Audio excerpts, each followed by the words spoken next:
लोकशाहीचा बुलंद आवाज, रिपब्लिकन वार्ता, महाराष्ट्र। पोलीस आयुक्त संदीप कर्णिक नाशिक शहर यांनी नाशिक पोलीस आयुक्तालयात गुन्ह्यांना प्रतिबंध करण्यासाठी खंडणी विरोधी पथकाची स्थापना करून कारवाई करण्याचे आदेशित केले होते। आदेशानुसार पथकातील अधिकारी आणि अंमलदार गुन्हेगारांचा शोध घेत असताना पोलीस अंमलदार भगवान जाधव यांना इसम नामे जोसेस तेजाळे याच्याकडे प्राणघातक हत्यार असल्याची खात्रीशीर बातमी मिळाली होती। त्या अनुषंगाने पथकातील अधिकारी आणि अंमलदार यांनी 24 जून 2025 रोजी नाशिक शहरात वेगवेगळ्या ठिकाणी सापळे लावले होते।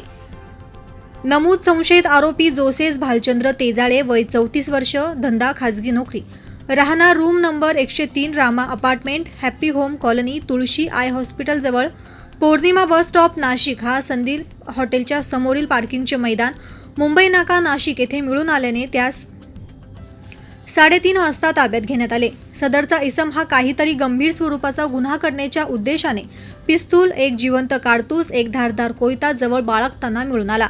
त्याच्याकडून एकूण 1,11,000 रुपये किमतीचा मुद्देमाल जप्त करण्यात आला आहे।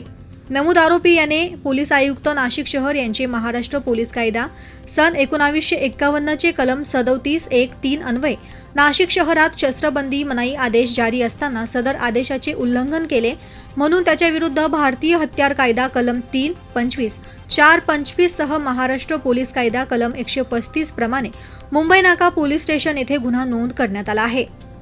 रिपब्लिकन वार्ता महाराष्ट्रासाठी विशेष प्रतिनिधी आनंद Dabhade, Nashik. Subscribe now and press the bell icon. Never miss an update.